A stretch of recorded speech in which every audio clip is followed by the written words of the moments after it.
You know what, Jamie? Let's pop off right now. We got to get started. We got to go. Let's go. Let's go. Let's get the people in the chat.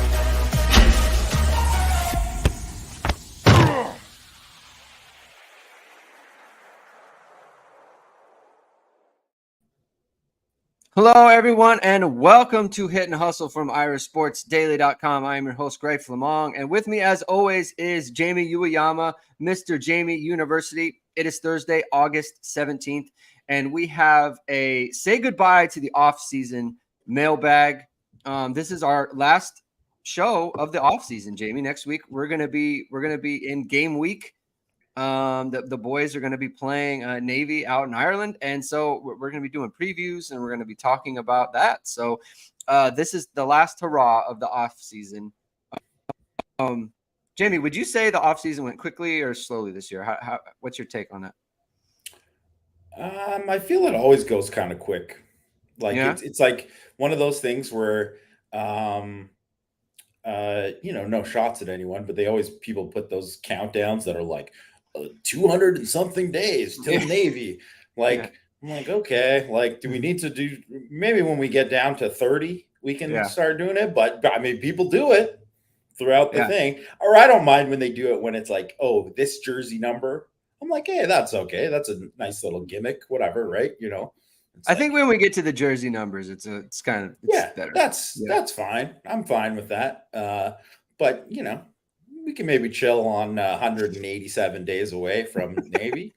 But I do feel like it goes fast because, I mean, we're busy the whole time, right? So, the season ends and it's like coaching carousel. And then you think it's over, and then Tommy Rees is leaving for Alabama. And then you think, okay, it's over again. You get the whole gong show with the offensive coordinator search. And you got recruiting, and you have spring ball, and then you have camp season. And there's a lot of stuff going on, right? And transfer portal, right? So I think it goes by pretty fast. Like normally I'd be like, how the heck did we have basically 2 shows a week? I know we took a few ones off here and there, but for the most part, we did 2 shows a week for the whole off season. And I mean, there's pretty much always something to talk about. So it was, we never get to all the ideas. Like we always are talking about, it's the off season. How are we going to fill the shows? Like, what content are we going to come out with? And like, we always leave stuff on the table. And so to your point, like it doesn't seem long because there's always something, right? But at the same time, like we do leave stuff on the table. Like we were supposed to do a top 25 show. We did the top 25 players. We didn't do that, which is fine. Like it's not a big deal. It's, maybe I can do a video on my own and just kind of talk about my top 25 people. But beyond that, there's always stuff to talk about. So that's nice. So, and in doing so, thank you for everyone who has, there are a lot of people who have watched our show, or like pretty much they're here every show. Which we greatly appreciate. We've gained a lot more followers. We've gotten a lot more following and that sort of thing, subscribers. And if this is your first time catching this show, you like what you hear, hit the like, hit subscribe, hit the notification bell so you know we're going live. Links to the podcast are in the description below. And before we get started on the mailbag, just kind of like what we do when season is in. So we have our Tuesday, Thursday show. Sometimes the date that, maybe sometimes it's like a Monday or Wednesday or whatever. But we have our Tuesday, Thursday show. We're always 2 days a week. The first show of the week is like a recap of the game. We've put the finishing touches on it. The Thursday is more of a preview. We do a post-game show, basically right after the game ends. We're on within like 15 minutes. Those are usually an hour. We might go a little bit longer this year just because I have some kind of topics that we can talk about, like to make the show a little bit more structured. And then I have a morning after recap, which is usually like super early in the morning, like 9:30 Eastern time, 6:30 Pacific, because my kids have soccer and everything. So I got to get going early. So that's what we have. We always kind of add shows. If there's content that needs to be covered, we can do that. So that's what you have to look forward to And another thing you have to look forward to is if you need to upgrade your shirt game or your dress shirt game for work, or if you got a wedding to go to, you can go to esqclothing.com and check out Ga Wang and his bamboo dress shirts there. We've covered them all off season. They became a sponsor this year. Can't be more proud to rep their stuff. The bamboo dress shirts have stretch, odor and wrinkle resistant, machine washable. Performance dress shirts is the way God described them on the show. And I think that's a very apt description. So head over to esqclothing.com, upgrade your shirt game. All right.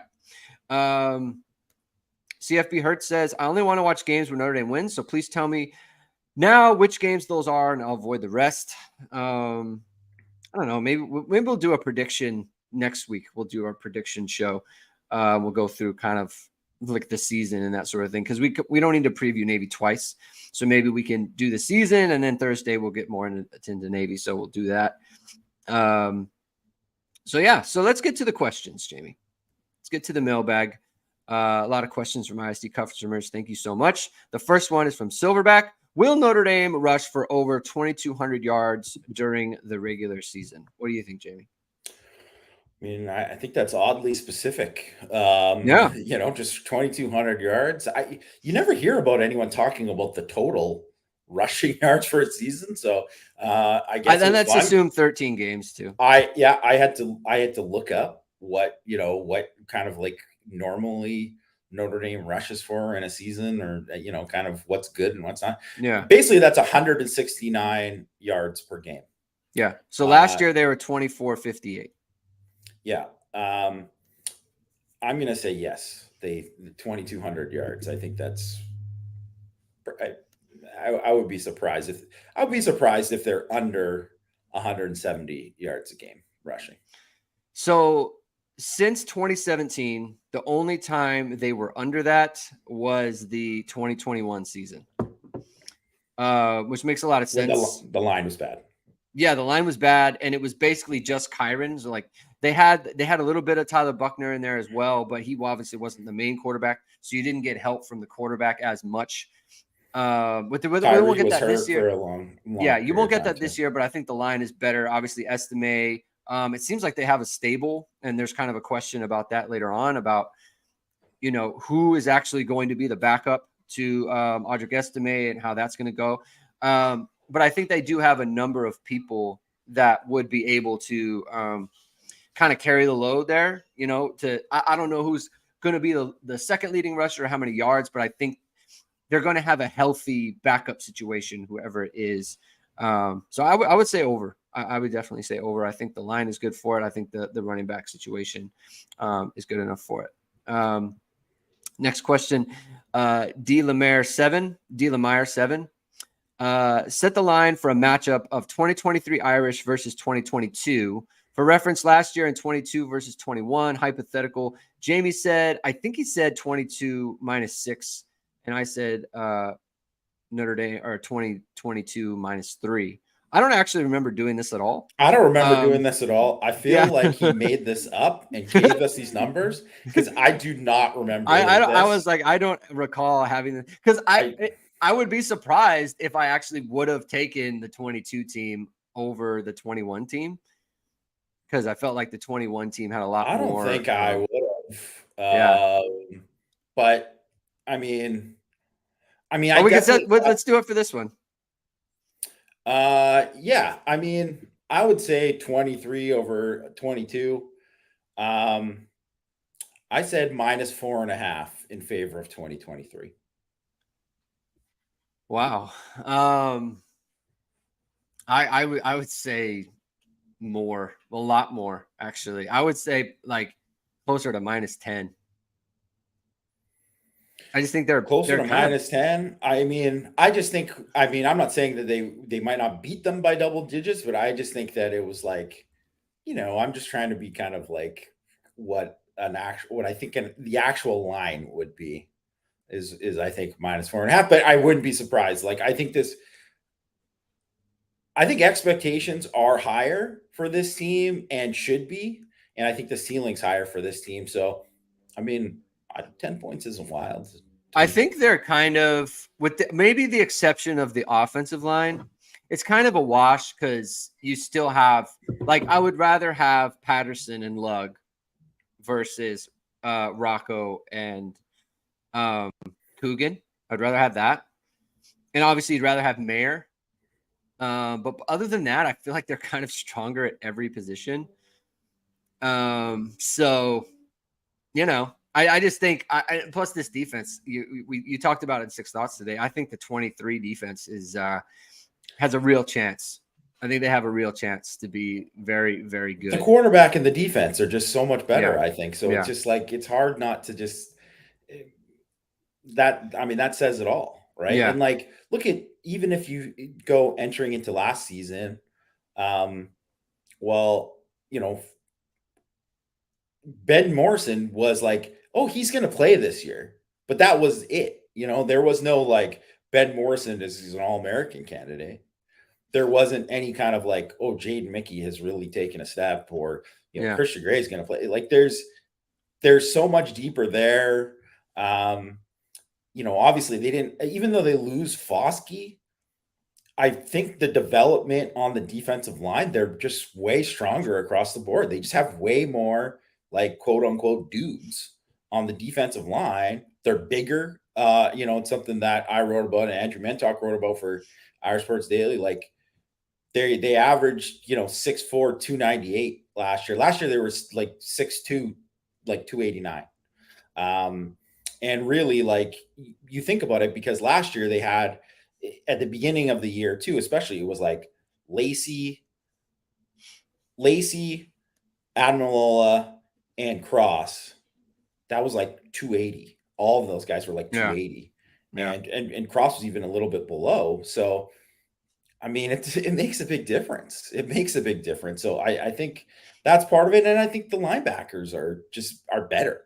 They're better, and they have more competition there.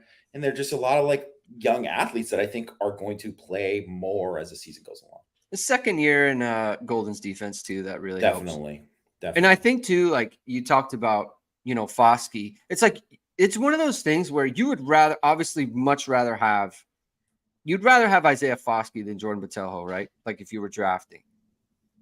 But it doesn't matter.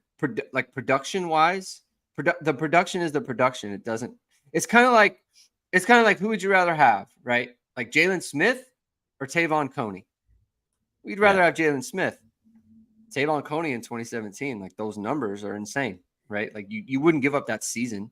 So it's like, that's what it is to me. Well, and the depth, I think too, right? Like I think it's funny because I think when it happened, Justin Admiral, when he decided like, okay, he was going to try to go for the NFL and not come back for a 6th year, I think that was, you know, he could have helped, right? Obviously the guy's got experience, but I think he might have came back and he might have got beat out, you know, like I think he would have eventually lost playing time, right? To other guys, other edge rushers, who I think are more talented than him. Yeah. So I think that's like, you know, something that, you know, if you look at just like the Foskey piece of it, but then the other pieces of it, and then Admiral was never really healthy all of last year either. And so that's another part of it. Well, plus one thing leads to another thing, right? So like if Justin is on campus, like maybe Javante Jean-Baptiste doesn't come, you know, and maybe, you know, if Jason Alamola comes back, did he even have a opportunity? He couldn't have come back. He couldn't have come back because he played 4 years and then he had a 5th. It was his extra year because he didn't redshirt. Yeah. So, but the one for Justin, it's like, you know, you wouldn't have the other one, you know. So it's kind of like that's how it works there. All right, BPD 306. So this is a long question. So basically, he's asking about taller quarterbacks. Like, do you need to be taller to be successful? Sam Hartman has a good size. He's 6'1", so he's taller than Drew Pine. But he has had turnovers before. And so he's wondering, like, is it a concern for you that he isn't taller? you know, that they don't have like a taller statured quarterback. Like I think like both Steve Angeli and Kenny Minchie are tall. Actually, Kenny Minchie might just be 6'1" too. I don't think he's that big of a guy. He's 6'2", or 6'2", yeah. so he's a little bit taller. Do you have a concern about Sam Hartman being 6'1" and like Notre Dame needing to have like kind of a taller quarterback back there to alleviate some, you know, interception concerns seeing over the line? I think you'd always prefer a taller guy, but at this point, taller doesn't always equal better. That's how the NFL got stuck with all of these like statues in the pocket for so many years, because you were just taking these guys who were the prototype. And oh God, the name escapes me right now, but the Penn State quarterback who was like a 5-star big arm dude who was Drew Aller. No. He was like early Franklin days, but Christian Hackenberg, right? So that guy was like fit that profile, right? Yeah. But I mean, you would never take. I mean, Christian Hackenberg was not even close to Sam Hartman. You know, I think you'd prefer if Sam Hartman was bigger. Yeah, that would be nice. That'd be nice if he was. But even then, it's like, even if you're like 6'3" or 6'4", you still got to find windows. You still got to. It's, you know, you're still having guys who are like 6'6" block for you, right? Yeah. So there's only so many Brock Osweilers out there, right? So there's not that many guys who can just seeing over the line. That's not like a real thing that people like. It's, and I think too, like, because Drew Pine got so many balls knocked down last year, like I think that probably has like, you know, it's into people's heads about it. By the way, so Pine had 9 balls batted down last year. Hartman had 8. But Pine his rate was 3.5% of pass attempts were knocked down, 1.8. So basically double of for Pine there. So I don't think it's, I mean, he'll have some balls knocked down, but I don't think it's like overly a huge concern. And I think some of the turnovers, I don't know if the turnovers were him, you know, not seeing it as well, or him, you know, maybe taking chances that he shouldn't have, and probably having to take those chances because of the offense he played in. Plus, too, I mean, you know, no one really cared about, like, he's the same size as Everett Golson. Like, we didn't have these conversations. You know, Everett Golson might be a little shorter than him. Ian Book is not a big guy. Ian Book's not a big guy. Caleb Williams is not a big guy. You know, he's around 6'1". Heisman winner, Baker Mayfield. I would gladly take Caleb Williams very, very happily. Kyler Murray, like you say, Baker Mayfield, also shorter. So Russell Wilson. It can happen. It's not a huge, I mean, if it might hurt his pro chances, but I don't need him to be a good pro. You know, that's not what I'm looking for. Yeah. That would be great, but I'm looking for, you know, a good college football season, and I think it can be that. So, but it's a concern we hear a lot, so it's a good, fair question. Scott from CLT, I'm gonna ignore the first one because these 2 questions. I'm gonna ignore the first one because we don't have anything on it, so there's no point in us talking about it. He would be interested to learn our true perspective of Harry Hiestand as a coach. He went on to talk about some things he's heard about Joe Rudolph. And he did mention that it seemed like Joe Rudolph was a kind of a best of both worlds, right? A technician, a la Harry Hiestand, but it wasn't as fiery. You know, didn't berate the players as much as maybe Harry Hiestand did. Didn't verbally go after them as much. So what is your take on Hiestand, and do you agree that Joe Rudolph is kind of the best of both worlds there? I mean, I think in terms of his demeanor, yeah, I think in terms of his demeanor, I think he, you know, because I saw him, you know, turn it up a notch in terms of, you know, getting after it with some of the guys, and being not so gentle with his coaching one of the days. And you're talking about Rudolph now. Joe Rudolph, yes. Yep. So you know, because I think you have to have a balance too, and also different kids respond to different things.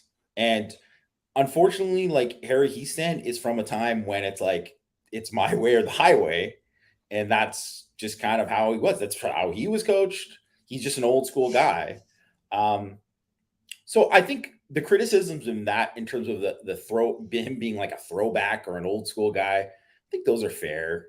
Some of his rigidness as a recruiter, in terms of like, maybe not offering as many guys, maybe like sticking to, just only the guys that he really, really liked, and maybe not expanding the board a little more. Yeah, I'd say that's a little bit fair. And people had this expectation that Notre Dame should be one of the best offensive lines in the country every year. Mm-hmm. Mm-hmm. And I also think that's kind of fair. But I also think there's been like, it's gone too far in one direction, as with Harry Hiestand, like how like, his lines just weren't that good. And it's like, nah, he had some pretty good lines. Like that 2017 line was unbelievable. 2017, they won the Joe Moore Award. Yeah. 2015, they were a finalist for the Joe Moore Award, right? Go back and look at the 2012 team, right? His first year, like they only had 2 NFL players on that thing, and it was Zach Martin and Chris Watt. Like the other guys weren't like high level players, like compared to what they were later on. And I don't know, like it's like, were they dominating enough? Like probably not, but it's like, I mean, so Georgia wasn't a finalist for the Joe Moore Award the last couple of years, right? And you're like, wow, Georgia, like how come? Like it's like, I think their O-line played pretty good, like they were fine. And I think you got to give credits where credit's due to Michigan, and where their kind of standard has been on the offensive line and how they've played. But I think it's like, because he wasn't the best, or they weren't the most dominating every year, all of a sudden he sucks. And that is something that happens, and not just Notre Dame fans, that happens to sports fans in general, right? Where it's just like an overreaction to it. And I'd say that was those vibes are happening a little bit too much with Hiestand now. I mean, yeah, he was a pretty good coach. He was a pretty good coach, and obviously a guy who developed talent. I think the one thing too that I didn't mention in terms of a fair criticism of him too is like, I think he focused a lot on the starters, and there's a reason why those guys were able to just individually reach like such far heights. That was great, but sometimes too, when the back end of the roster, it wasn't good because of it, right? And I think like if you're looking at that 2018 class that he kind of left with, where he was kind of already on the way out the door, like, I mean, that was a bad offensive line class that he left him with, and that's part of his legacy at Notre Dame too. I think a key for Hiestand's success, given what you just said, is that he had very good injury luck as a coach. He never, the offensive tackle that he started with out on the left side never got hurt. It was always that guy. Never lost Mike McGlinchey, never lost Ronnie Stanley, like never Zach lost Martin. Q, Zach Martin, like he never lost Q, like those guys never got hurt. And because of the fact that like he had very good continuity. Well, Quentin Nelson missed some games in 2015, but in 15 he missed some games. He replaced by Alex Bars, but he missed a game, and then Alex Bars got hurt, and then they put Quentin Nelson back in. So it was never like you had to play Trevor Ruland. Like nothing like what happened in 2021 ever happened to Harry Hiestand, and that's fortunate for him, right? But I think you look at a guy like Rocco. I think it's fair to ask, like, would Rocco be in this position if Harry Hiestand was the coach?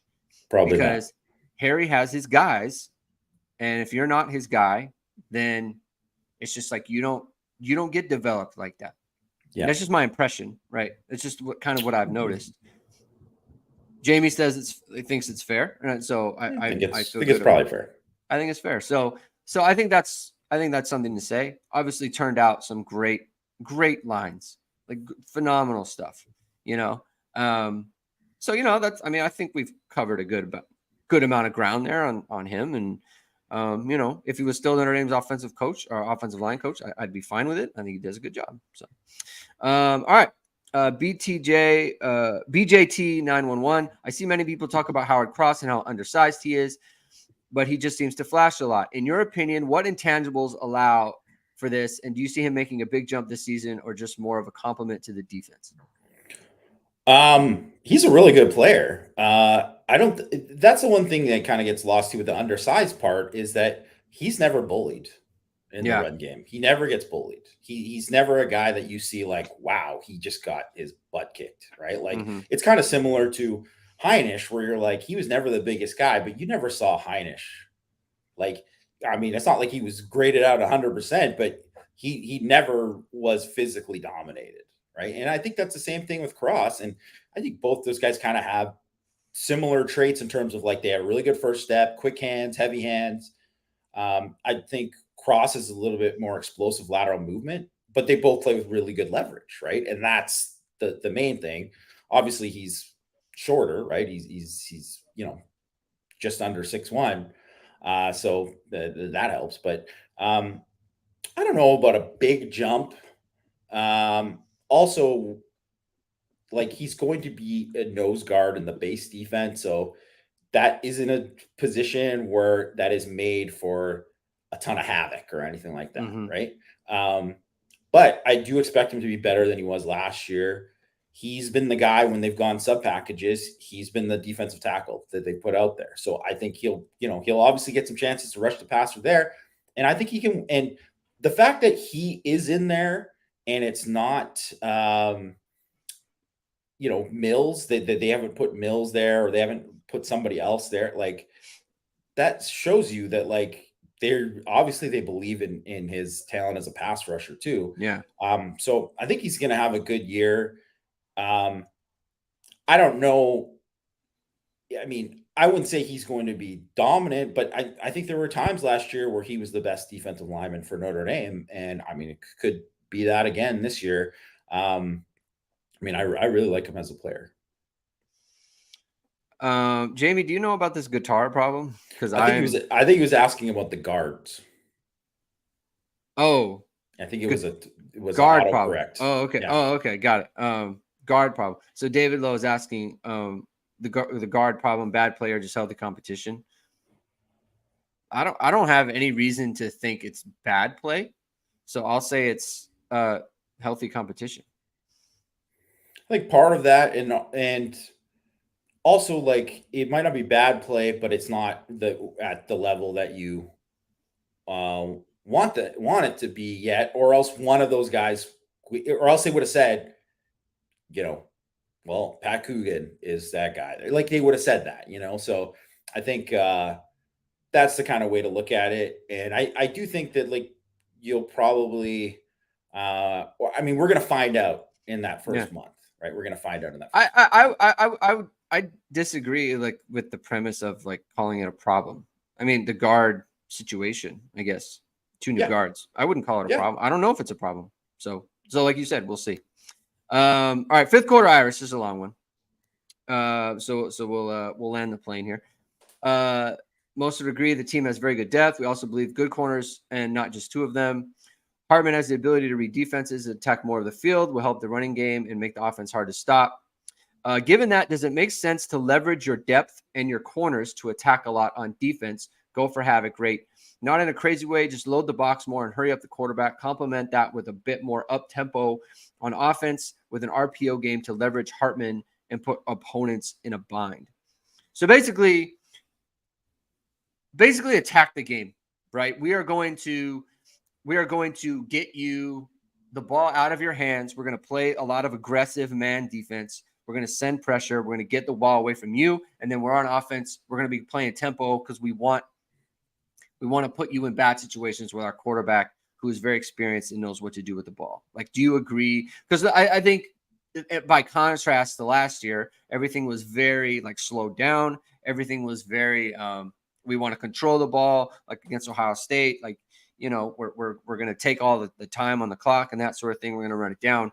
Do you feel like Notre Dame should play the opposite this year, given you feel like they have an advantage with their defense and an advantage at quarterback against teams? I mean, I think they should definitely run more tempo and more RPOs this year. And it's something that we've talked For about sure. a lot, right? Because it suits Hartman. Yeah. And you want to do something that, play to the strengths of your personnel and your quarterback. That's some of the strengths, right? And I think we saw that. That's part of the reason why he had so much success in the spring game, is because they were doing that, right? And he looked great doing it. So, I don't know why you wouldn't do that. Like, it's funny because there was that dumb anonymous quote, cough, cough, Narduzzi, that, in the thing where he was talking about how this guy's just an RPO quarterback or whatever. It's like, okay, even if he was just an RPO quarterback, I mean, he was really good at it. So why wouldn't you run more RPOs, Right. and it doesn't have to be slow mesh, right? Like he obviously didn't do slow mesh when they were doing it in the spring game, right? Or when we saw him, he made a big play on an RPO in the scrimmage last week, or whenever it was, 2 weeks or last week, whenever it was. Mm-hmm. But so I think, that from that perspective, I think that totally makes sense in that way.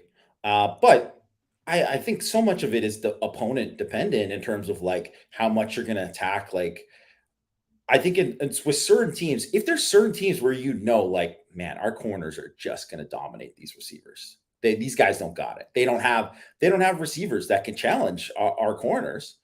Well, if that's the case, then yeah, you can load up and say, okay, like, I dare you to throw it to these guys outside because they're not going to beat our guys.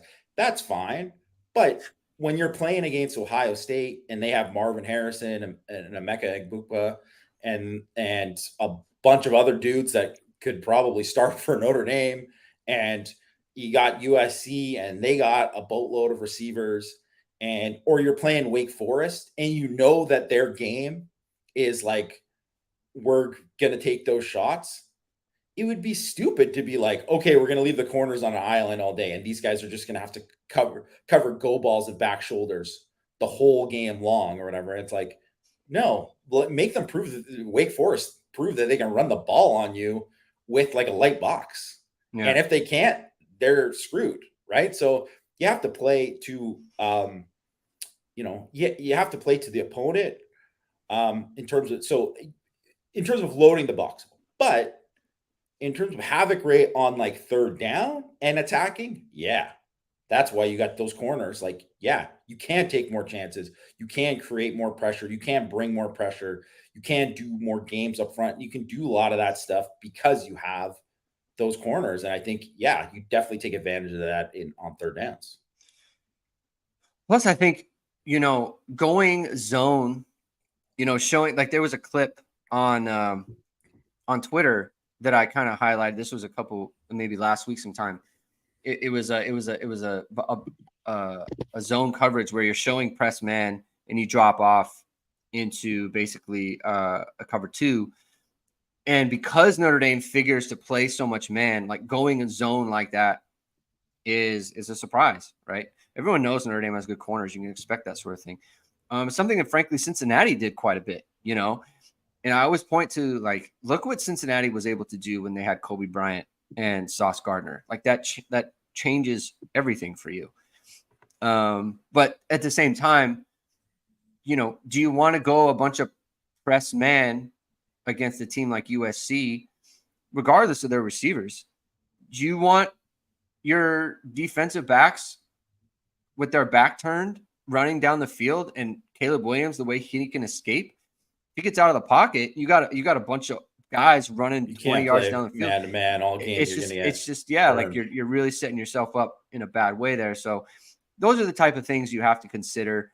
I think generally speaking, yes, I think we will see a lot more pressure, and because of the corners and because of the way that they can cover in the back, and we'll see a lot more variations as well because of that, because it allows you to do so many things.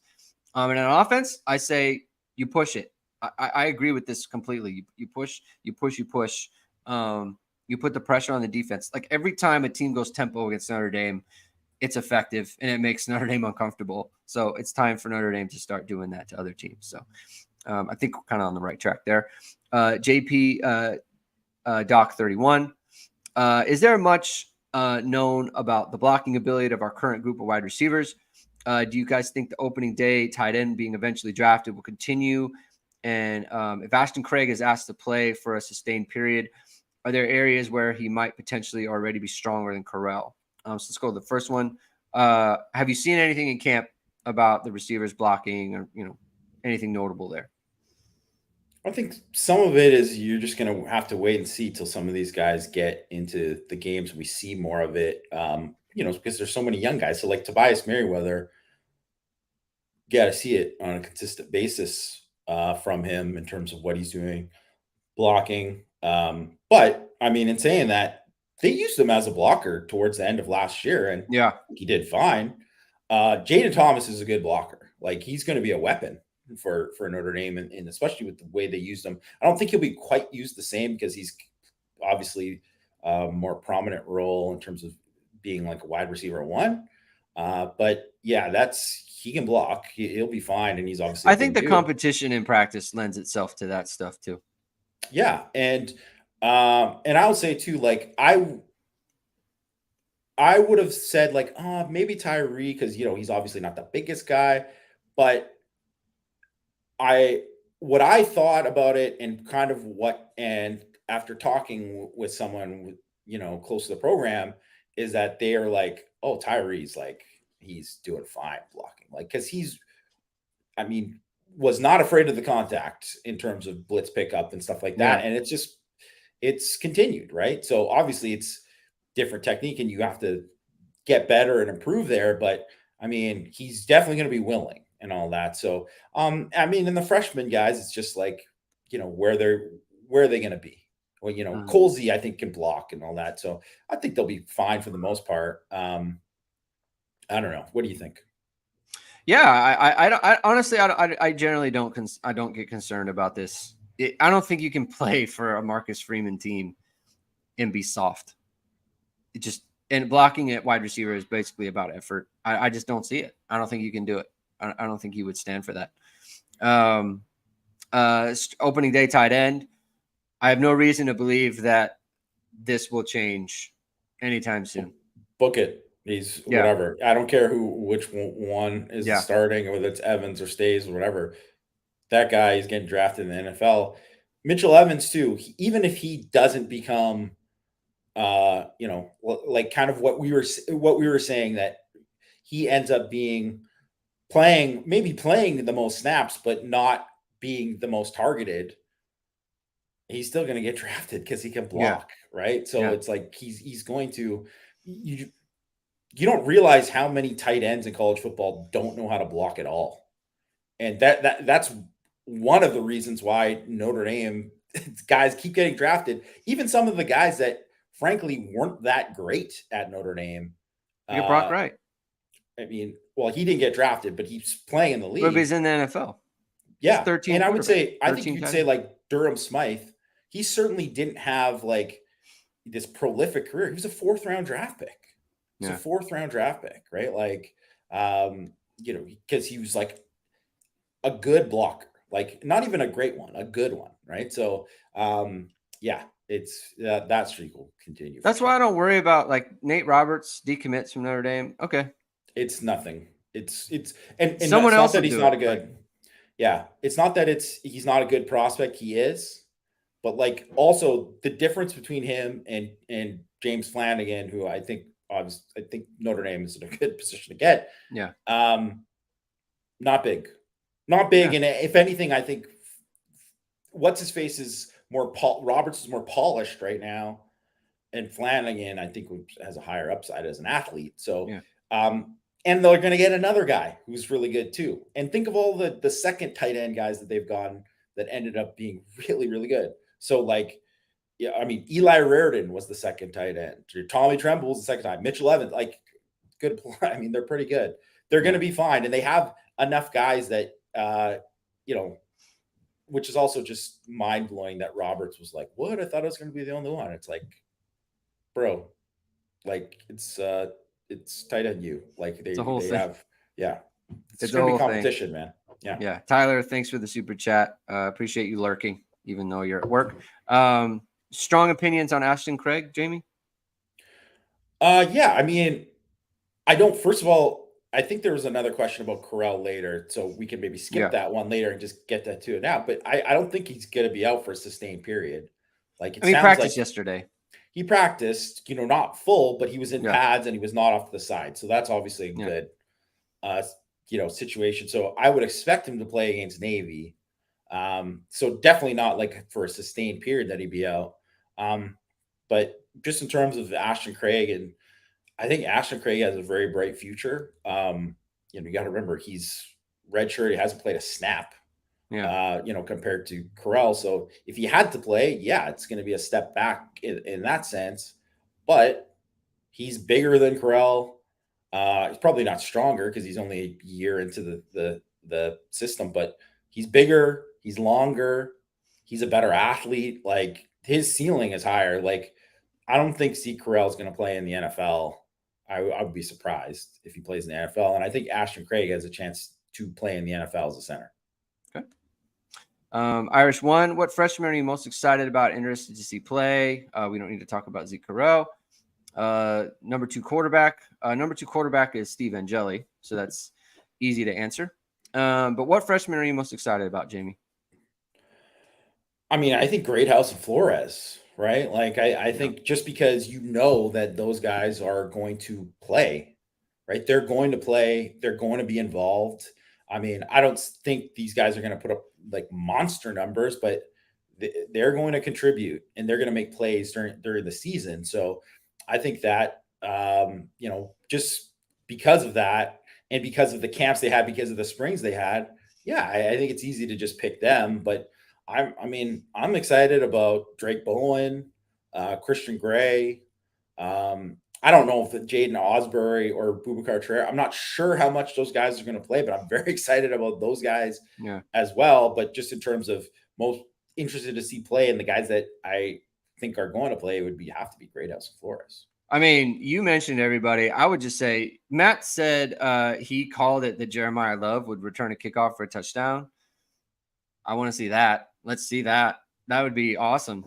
I'm very intrigued by him. I'm very intrigued by Dylan McCullough said he was going to play too this year. So. Yeah, so that's a big deal. Guys asking who goes 1, 2, 3, 4 between all the ISD fat staff and the 40. Well, I think everyone knows who's running first. Me. That's me. No, false. But that's fine. Look at no, people. No. Greg, I'm sure Greg would win, but I can tell you, there's no way that anyone else in the staff would be beating me in a 40. I mean, my hamstring might tear off, but none of those guys. Shots fired at Christian. We got to get Christian. Guys. None of those guys are beating me in a 40. Christian's still home, man. We got to. I mean, we have to do something. It's good. I mean, who knows? Maybe Drew is lurking. Like maybe Drew is just like Men Talk. I actually, you know what? I wasn't considering Men Talk there. Men Talk. I mean, Men Talk looks like he probably ran cross country in high school or something too. He might. He's got a Peloton. He's got a Peloton at home. He's working on those quads. He's in good shape. Josh Miller, thanks for the super chat. Thanks for all the off-season content, especially the background bird noise that put me in the end zone for sure, man. You know what though? I figured there's not going to be a lot of birds because I'm closing the garage now. So, all right, next question. Let's see. What is this? Celezo VLK. College football world outside of Notre Dame. Heard it mentioned on the past about offensive coordinators making the game easier for quarterbacks. What coaches in college football put the most on the shoulders of quarterbacks, and what does that look like? What do you think, James?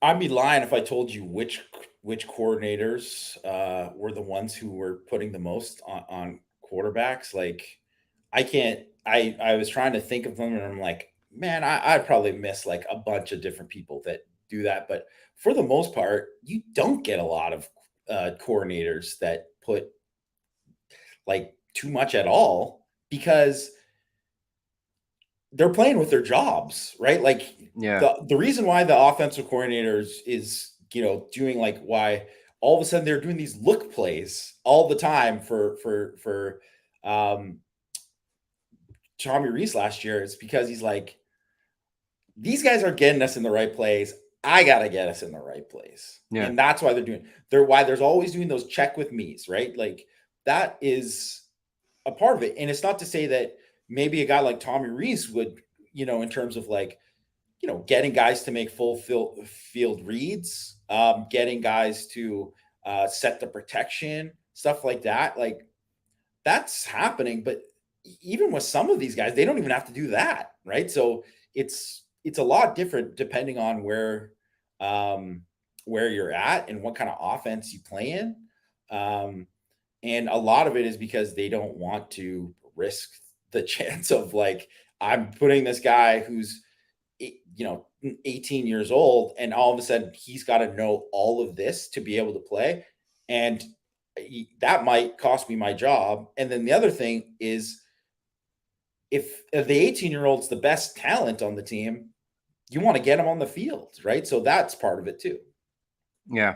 I mean, yeah. So anytime, so like, look, I mean, the word was like Brian Kelly, whenever he had an experienced quarterback, he would give them more.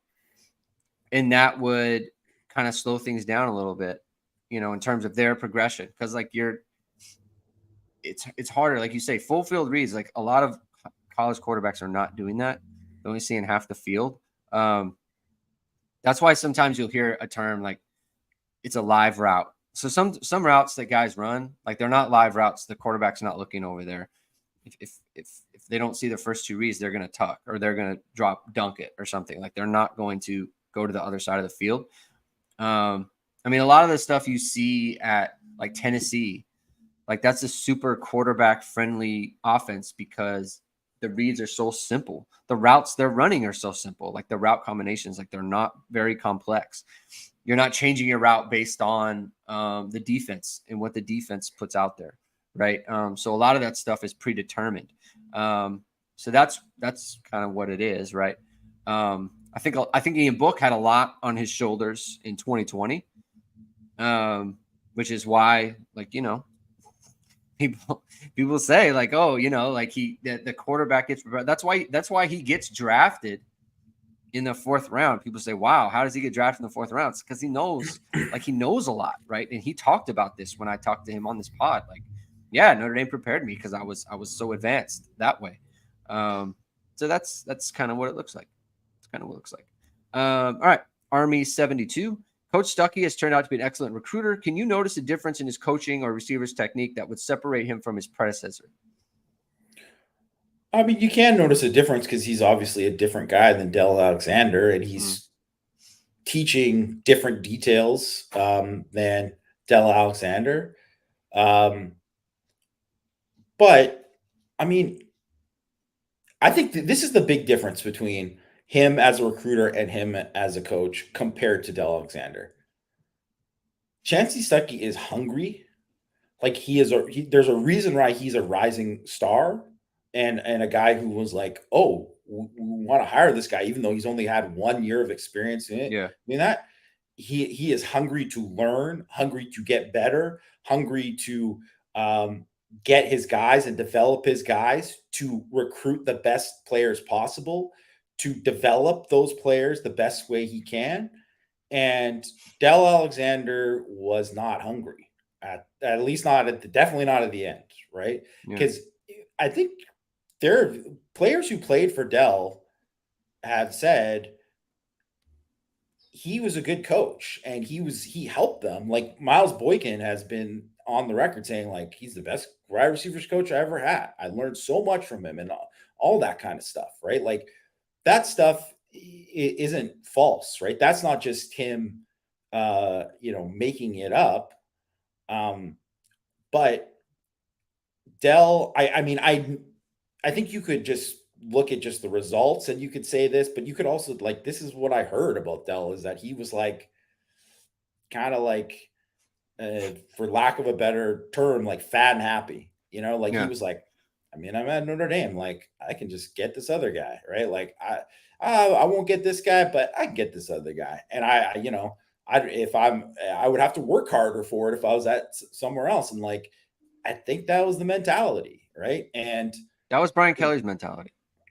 I think that was his mentality for sure in recruiting. And I think, and that's also too why you keep a guy like Del Alexander on staff, even though that's kind of how he is too, right? Because it's like the head coach drives it, just like how Marcus Freeman is driving all these other guys as recruiters, right? So I think that's the biggest difference between the two, and why it's like refreshing for people to see a guy like Chancey Stuckey to get that job and obviously excel. As far as technique and stuff, the one-on-ones that we saw yesterday was really good from a technique standpoint. Both receivers and defensive backs. There was just a lot there in terms of, trying to set up a route this way, having something taken away, and then having like a backup plan. Jaden Greathouse is like footwork, really good at releases, really good at this. I mean, Jaden Greathouse like finds a way to, even when something is taken away, he knows how to kind of get back to it. Really good stuff. I was debating doing a video on it. I'm not sure if I will. I don't know if I'll have the time, but it's really good. So check that out. It's on the Irish Sports Daily YouTube page. All right, next question. Keenan Knight, based on last year and this time as DC, would you assess Freeman's ability to make in-game adjustments? I found this to be a strength of Kelly and previous staffs from 17 to 21, which helped us avoid losses like Marshall and Stanford. I don't know. You know what? I don't know how to judge Marcus Freeman on his in-game adjustments, especially from last year. Especially because on offense, it's like he's not the guy making the calls of what they're adjusting to. And the other thing is, I think people always put it at like, man, Brian Kelly, those in-game adjustments. Like, I mean, I'm not saying he didn't have a say, but a lot of the adjustments that are made within a game are not even coordinator. Some of it is coordinator based, but a lot of it is position coach. Yeah. Right. And all these guys working together, because you can't just say like, hey, we're going to do this now. And then all of a sudden, the D-line coach, the D-line coach is like, what? Like, we never even worked on it. Like, you have to have it all together and you have to be working together. And what I'll say about like Marshall and Stanford is, if you said Ian Book was the quarterback in those games, they don't lose those games. Yeah. No way. They don't. And you look at there's games like look at 2019 Virginia Tech, right? And Book was not good during that game, but when it was time, he was clutch. And wasn't an adjustment that they he was bad against drop 8 all day. So they kept running drop 8 on the final drive. And then all of a sudden the guy was just like money and they were just picking them apart. And I don't know if that is adjustments or if that's just him just performing better, because it seemed like he was just better with it. Like that was a lot of it was book based, right? And then I think like look at that 2021, that there were so many games in 2021, like that Toledo game. It was like, what was the adjustment there? I mean, the adjustment was they decided to add Buckner as a runner, like that was in the game plan. And Cohn just clutched it up on the last drive, really, right? After throwing a pick earlier, right? Like, I don't think that was like a big adjustment. Like that Virginia Tech game, I don't even know if they would have went with Cohn unless Tyler Buckner hurt his ankle. Like some of these things were like, man, that second half was like, what was the adjustment there? And even the 2020 North Carolina game, right? Which was like oh man, Clark Lee, just what a master of this adjustment. Even Clark Lee said after the game that it was an adjustment. It was just the game plan.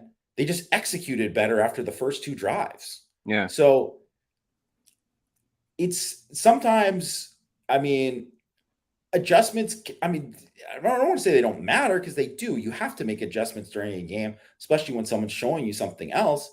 But if they're not as important as the preparation before it, is what I'll say. And also the players who are executing it. So I don't know. Like, I don't know how to assess his ability there in terms of in-game adjustments. But my guess is that just in general, the staff in general will be better, with him leading it, because it's his second year and it's their second year with most of the guys working together. Yeah. Plus, like, so the Virginia Tech game, like you talked about in 21, like, of course they went 2 minute. They were down 8 with 3 minutes left. Like they had to go fast. They had no choice. So like, congratulations on going, fast with 3 minutes left and you're down 8 points. And they weren't gonna. I mean, like what happened in that situation? Like, they kind of fell into the answer with Jack Cohn because they had to go the 2 minute. Yeah. And so, to your point, like, that's not really an adjustment. It was something you had to do. And the other thing is, like, we're talking about the way that Brian Kelly was able to make adjustments at Notre Dame in his 11th season, 12th season. I don't remember him making like a ton of adjustments in 2010. Like, I remember him having a similar, like, he got the team turned around, Yeah. And that's what I take away from Marcus Freeman is that they were 0-2 having just lost Tyler Buckner. Last year could have been a disaster. It could have been 4-8. It could have been 5-7. And he got them to the Clemson game, was they beat Clemson by 21 points in a game they completely dominated them. Like that, for him to get to the team to that point, you're sitting there, and after that game, it's 7-3. You just went 7-1 after starting 0-2 with, some of the better teams on the schedule coming afterwards. I just, like, that to me is like, that's a really good job. Less so than the adjustments that we're talking about. Because we don't really know, right? Sometimes you can make adjustments when you're already winning, like we don't really know the things that they're changing at the end. So that's something to keep in mind. All right, Irish KG 07. Let's see. Phil Steele in the depth statistical analysis has Notre Dame projected to average 36 points per game. Why do you think that, last year he had him at 35.5? Why do you think that Sam Hartman hasn't essentially moved the needle in terms of, I guess, the national narrative for Notre Dame? I mean, who the heck knows with those position rankings? I think it's just like you're throwing darts at, like it's like, I don't think, like, I'm not saying he doesn't put thought into it or whatever, or added numbers there or whatever, but like, I mean, does it really make sense? That doesn't make sense at all about the Hartman part of it, right? Yeah. Like, and they certainly, because it was not like Hartman had more experience. It might just be that he feels better about some of these other quarterback situations this year. I don't know. I didn't look at the total list of it. So I think that's kind of the way to kind of look at it there. But I mean, the idea is, if Phil Steele had them averaging 35.5 with Buckner, why not more than 36 with Hartman? Is basically what he's saying. I think it's like you put numbers into a thing based on these power rankings and stuff that are like the number of returning people and all that. And I'm not saying it doesn't, like, some of it matters or whatever. He's, he'll tell you 5 million times in his magazine how accurate he's been compared to everybody else. So I don't want to just totally discount it, but like, I don't know. Like, it's like one of these things where everything we're talking about in the preseason is about the ceiling of the team. Yeah. Right. And that's the way it should be. Right. Because you're not talking about, like, it's easy to say, like, this is what the team is. I don't know what the team is going to be when they play Ohio State, 5-6 weeks from now. Like, Greg doesn't know. We don't know. No one knows. Right. Because we have to see what's the health of the team.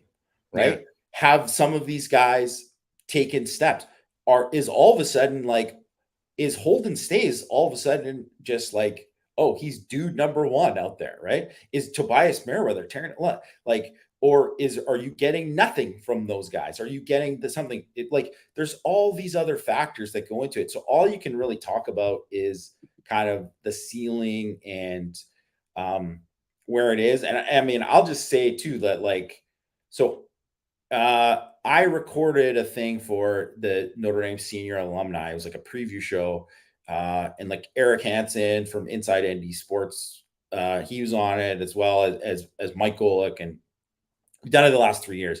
And we had to talk about, you're talking about the season, you're going through the schedule, you're going through, kind of like the offensive defense, we're breaking it down. And I think one big thing that I would take away from that, in talking with Eric about it too, is that like this, how we view the ceiling of Notre Dame changed during camp. Yeah. Where like the ceiling is higher than I thought, right? And and that doesn't always happen, because sometimes you go into camp and you're just like, I mean, they might be really good, but there's still a lot of unknowns. And I think there's a little bit more knowns now than there was then. And whatever, you can say like, okay, that's camp and we'll see how it goes. But this is my 9th camp that I've done it for. I covered it Notre Dame for ISD. It's, I don't know, 30 something for Eric Hansen. Obviously Mike Golick has covered a lot of football. I mean, he wasn't in camp. That was more me and Eric talking about that part of it. But it is something when you see that from a team during camp. So I think that is why it's one of those things where it's like, when we're talking about moving the needle in camp, it's like, well, I mean, Phil Steele's not in camp. You know what I mean? So it's just like, it's hard to say. Yeah. It's like national people, they don't cover the team like we do. So they're not going to have as much information to go off of. So it's just, they're reading a lot into Marcus Freeman press conference quotes. Yeah. Right. So it's just, national people talk about Notre Dame. I don't listen, because it's just like, I don't know. I know more about it. Why would I listen to someone else? Some way Charlie says, with the apparent strength of the running back, how do you see the playing time being divided up this season? Obviously, Audric is the RB1, but it seems like we have a number of guys who could be RB2, RB3. Nice problem to have, though. Yeah, like I think it's going to be like evolving. Honestly, I think there will be games when, like, honestly, there might be a Devin Ford game, and there might be a Jabron Payne game and a Jadarian Price game, and there might be a game where Jeremiah Love gets 10 carries randomly. I think the only constant will be Estime.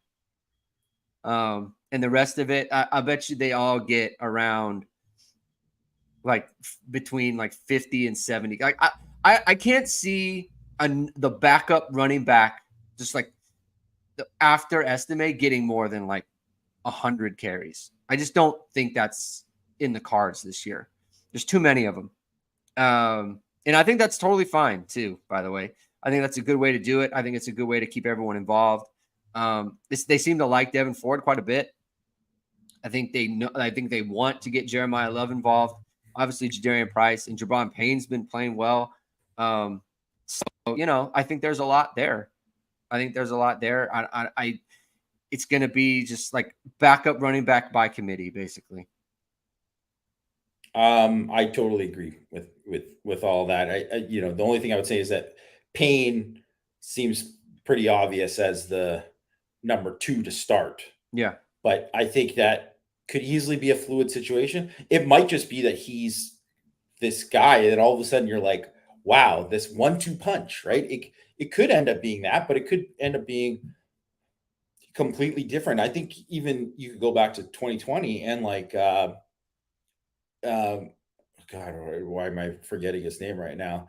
The guy who transferred to Pitt. Sibo Flemister. He had a couple 100-yard games in 2020, right? So it's just, things can happen, right? Where someone becomes a big part of a game from week to week. And I think that's going to happen. I think what you'll probably see is, because, they say they're going to play like 5 guys, right? Well, I think they'll probably end up settling on 3, and it'll be, but like you said, Greg, it'll be Audric who will be the guy who he'll be RB1 with a bullet. Yeah. Irish KG 07. Let me blow this up a little bit. Jamie noted in his article, High School Offenses, that the freshman wide receivers played in, how it better prepared them. Do you think that's something Coach Stuckey focuses on in recruiting and perhaps contributes to how he brought in players that look ready to contribute so early? This group is clearly different than what we're used to. Did he get lucky, or might have been a better way of choosing targets? Lucky Stuckey or Stuckey's strategy? No, I mean, I know that he values that that those guys have that experience, and then they came from those programs, and that they or had like more polish to their game, and already had some of that, that they're ahead of the curve in a lot of ways, right? So it's definitely something he values, but I don't think that's like the number one thing or the top priority, or like, it's one of many, right? So, because obviously he really likes Braylon James too, in terms of what he can do. It's just that, James isn't as polished now, but you got to take some guys that aren't going to be as developed in certain ways. And there's some guys you got to develop more.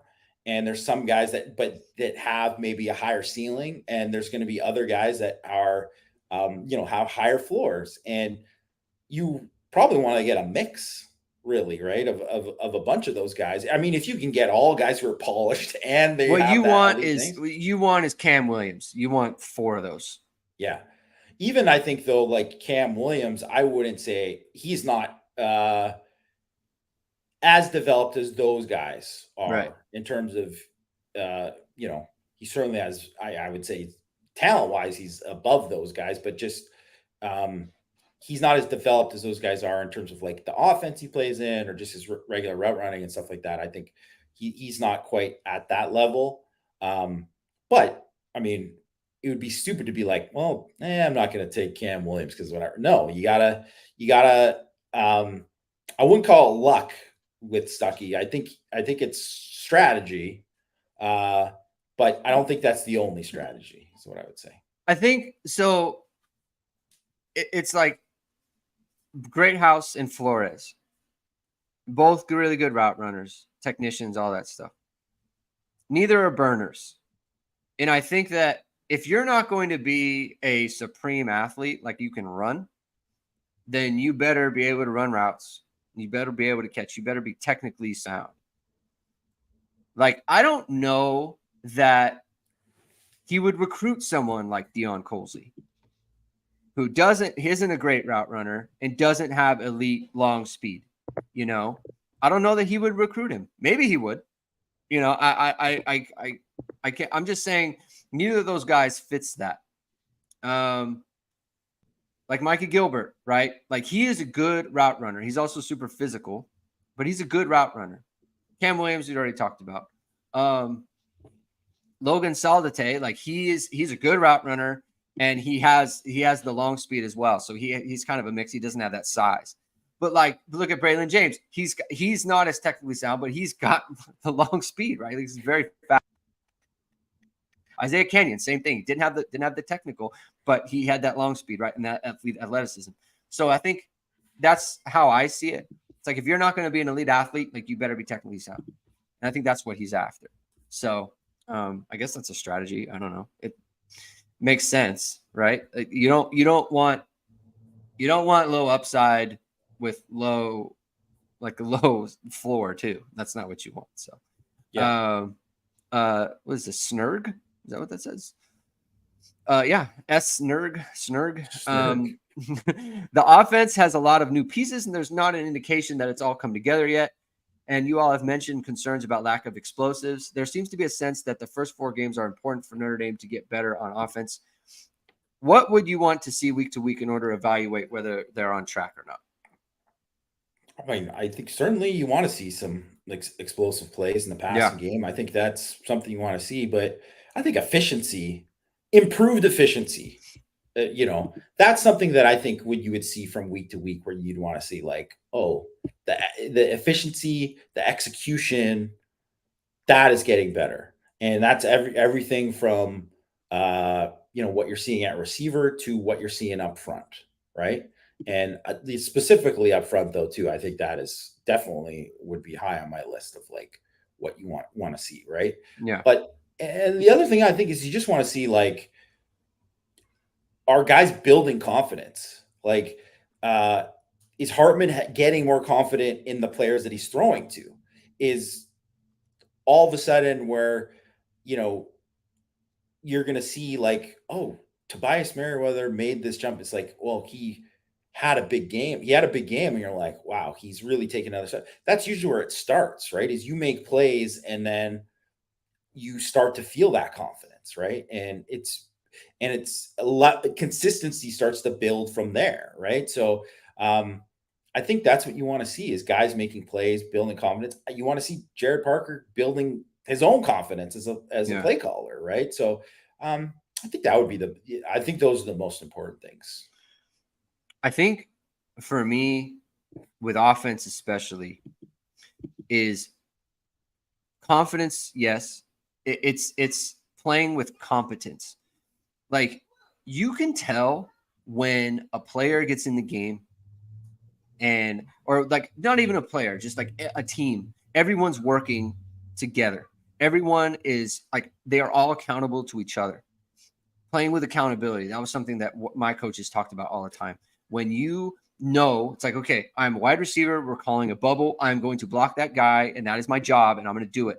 The other guy, he catches the ball, I know I have to catch the ball, and he's going to block him this way, and that's how I'm going to react, right? The quarterback knows what to do when he gets a certain look on a certain play.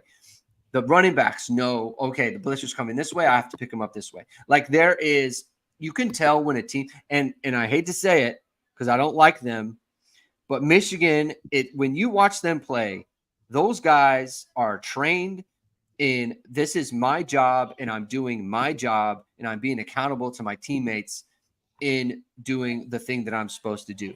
Michigan doesn't count on athletic ability. In some teams, you can tell they are counting on their athletes to be athletes. And look, USC is kind of like this. Like, Lincoln Riley teams are like this. Like, he counts on that, like his scheme to get his athletes open.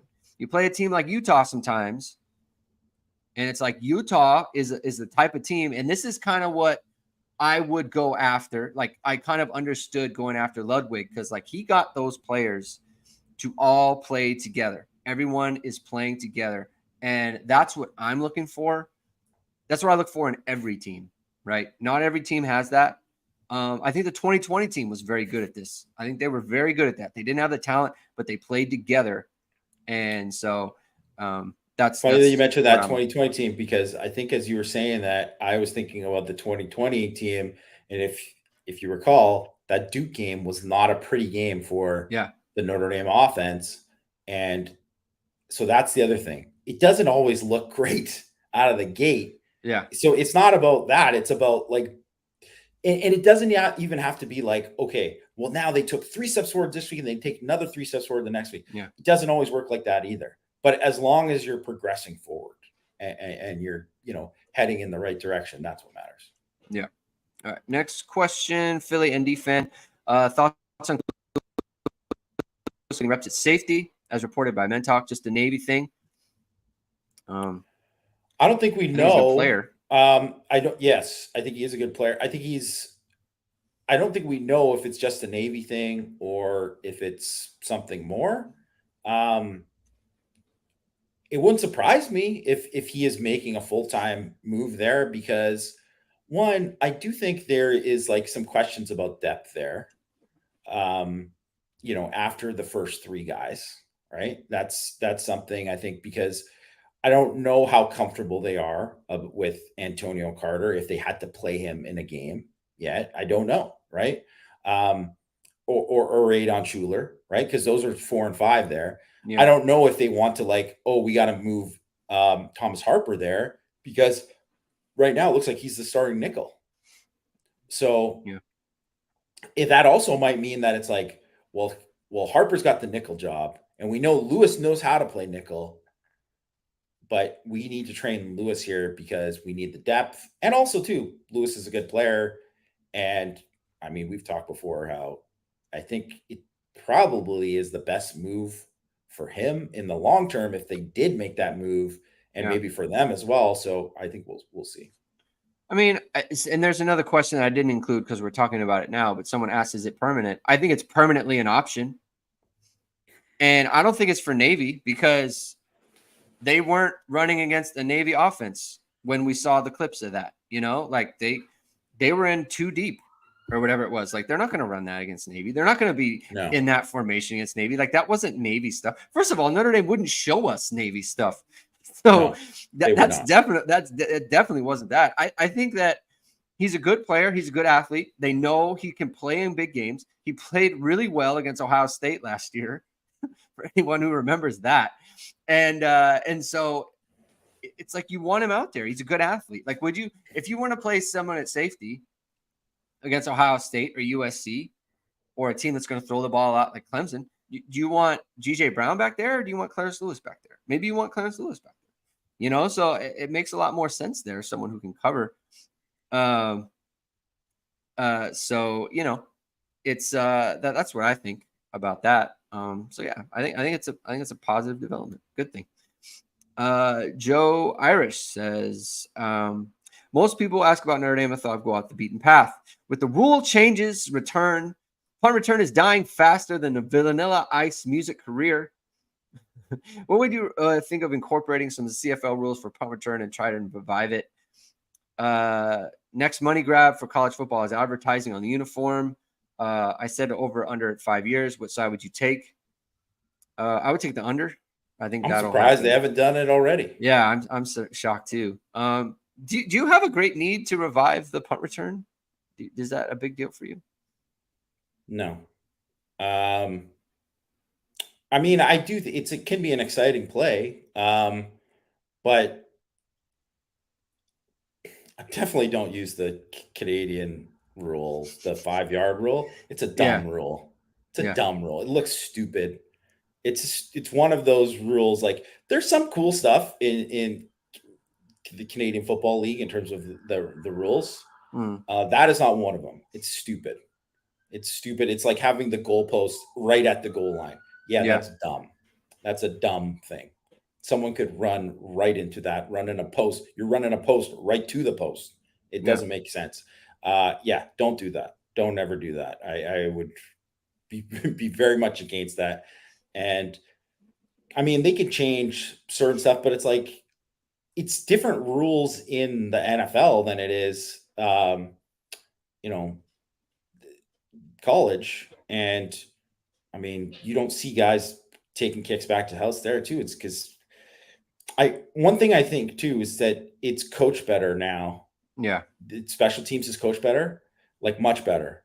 Because before it used to be kind of like an afterthought. I mean, it still is an afterthought for USC, but like for, obviously for Notre Dame, it's not, right?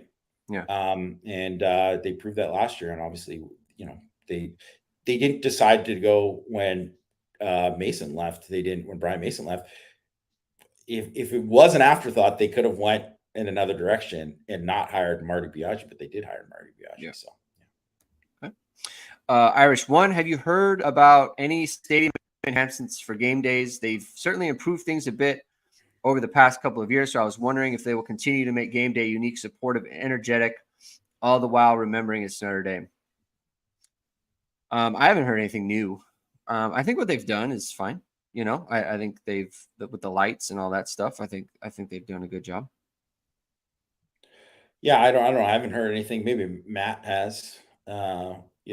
Telling me I've been saying Audric Estime wrong. So there you go. Estime. Estime. Irish One. Ask Matt in the Matt said he's going to do an Ask Matt thread on the board. So ask him there. He might have more information on that. Stonebreaker says, I know it's early. There's a ton of unknowns all over the place, but what's the general game plan going to be versus Ohio State? Where do we match up well? Rank the 3 big games in order of importance, please. Personally, I think it's OSU, USC, and then Clemson. What do you think? Appreciate it. Keep up the good work. In terms of order of importance, I think he ranked it. That's how I would rank it. Me too. I think Ohio State is the most important one. and then USC, and then Clemson. What do you think they're going to do against Ohio State, Jamie? I think defensively, it's going to be pretty similar to what they did last year, where they're going to try to make them drive the field, right? And that's smart. You don't want to. I saw somebody, Justin Knox here mentioned the thing about Benjamin Morrison versus Marvin Harrison Jr.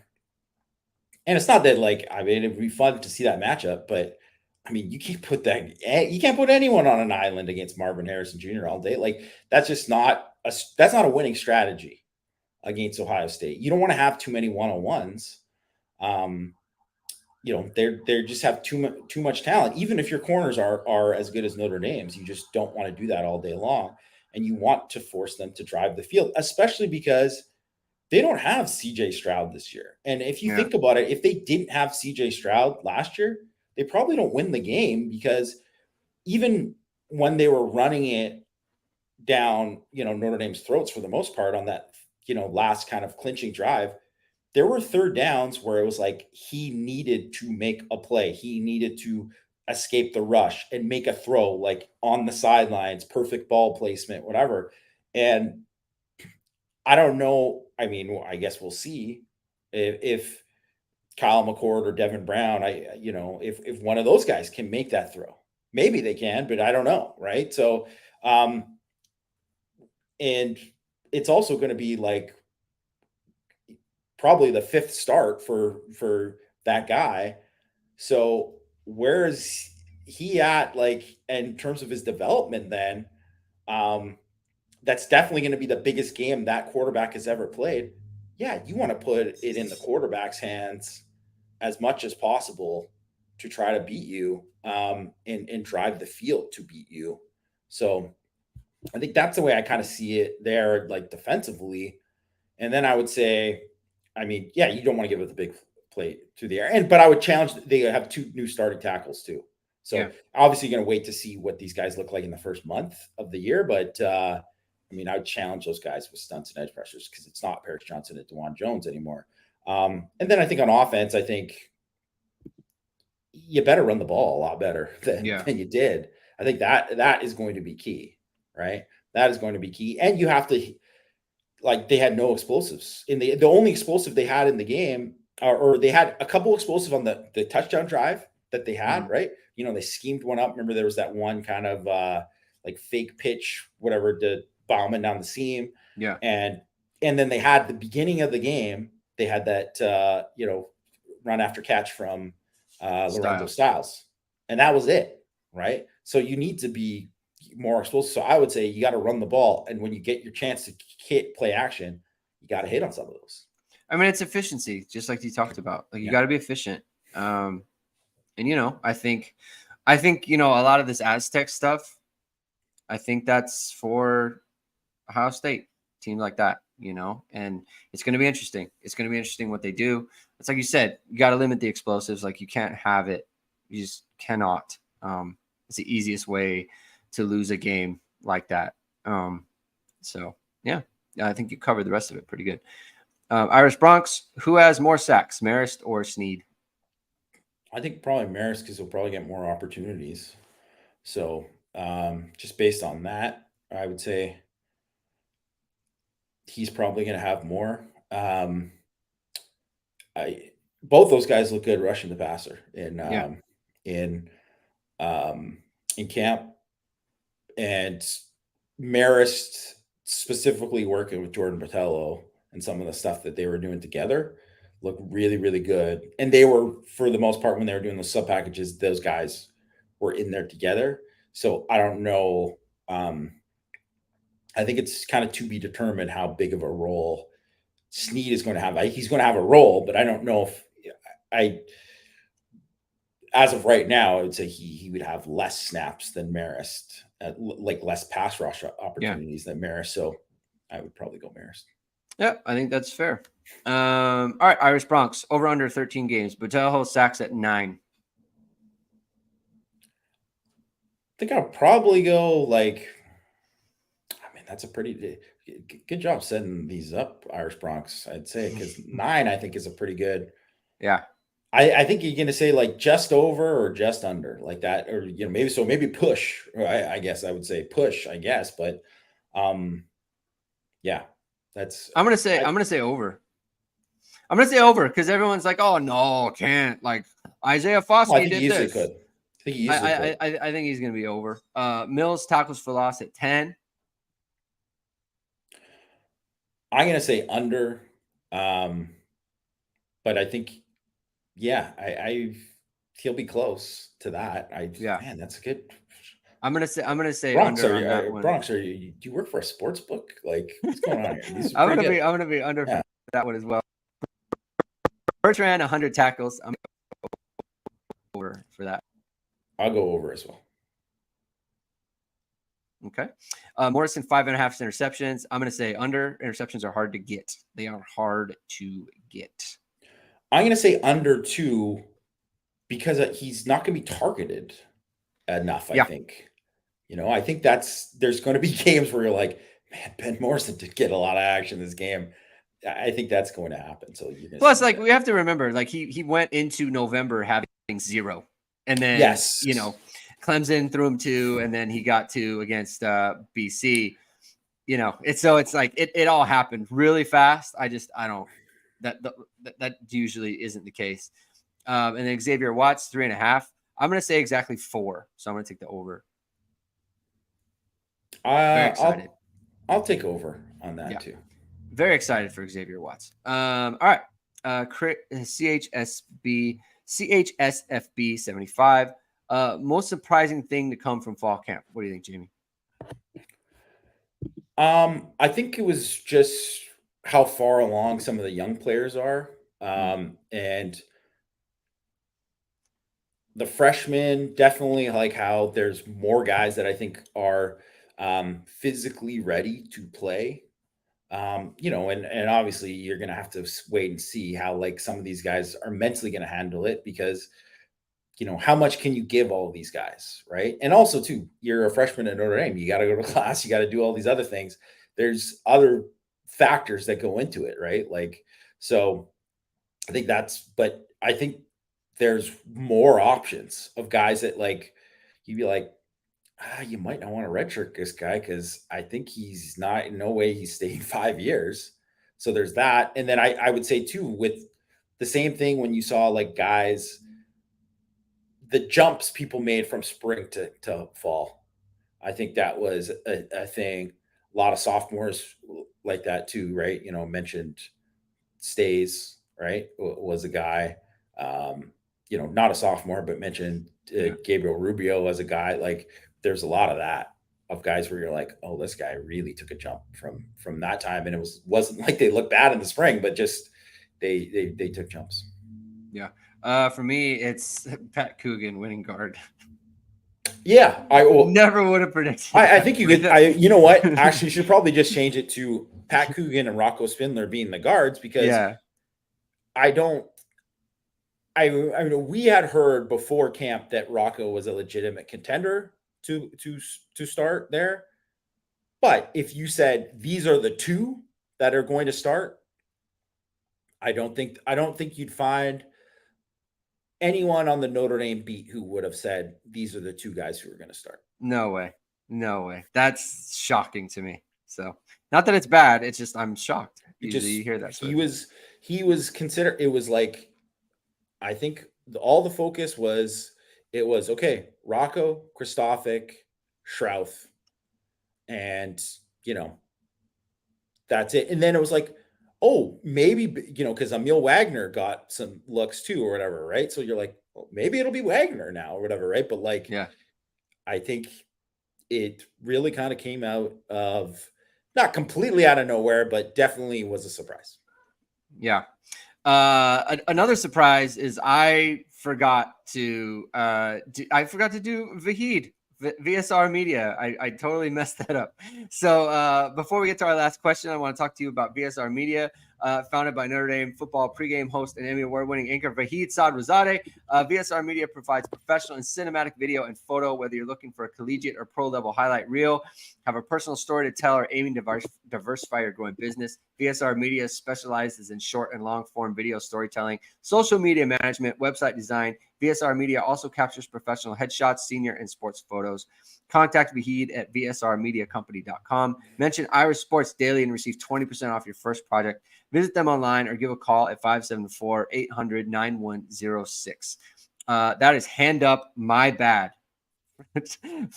I'd never do that, and I did this time. So I'll run. Well, the perfect game's still intact. Don't worry. You just that's right. You got it in. You got it in. That's right. Last question from Drew Brennan. Do you know when the team plans to depart back from Ireland? Sounds like Coach Marcus Freeman is putting more of an emphasis on making sure the team is traveling smarter to give players the most rest possible. I don't know. I assume they're going to leave ASAP as soon as they can, because they want to get back.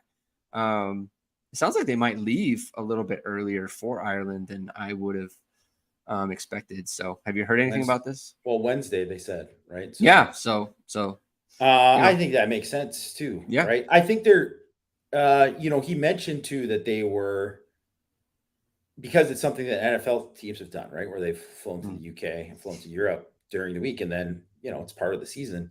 So I think they're probably trying to learn a lot from that. But I mean, some of the stuff, I'm sure they're trying to put a priority on trying to get out quicker after games with some of these, but I mean, they're going to play some night games on the road. It's just, that's how it is. Right. Yeah. So it's like, that Clemson game is going to be a night game. Like, it would be like something would have to go wrong for that to not be a night game. So, it's just one of those things where you got to deal with it at some point, and hopefully, you kind of learn from it. But I mean, how much is that on him? Like, I don't think like that's on, whoever. I mean, I don't even know who handles specifically the travel stuff for the team, but like that is, I mean, it's a tough gig for Notre Dame. If you're that person for Notre Dame, that's for sure. Yeah. And with that, that is our last question, and we are on to the season. Goodbye to the off season. We are done with that. So next week, we're going to be talking about, we're going to be previewing Navy. We're going to be talking about all those things. So you're going to want to check us out on irishsportsdaily.com. Check out all of Jamie's work there. Check out everyone's work there. And check us out. Tyler, I don't have time. I don't have time to do the center question. Maybe I'll do it on Twitter. I'll hit you up on Twitter. I did not forget. We don't have time. Don't yell at me. We went over 90 minutes here. I have children time. So if you like what you heard, hit the like, hit subscribe, hit the notification bell. Links for the podcast in the description below. Thank you, everyone, for tuning in. We will talk to you next week. Have a good weekend, and we'll be talking Navy. Season 2.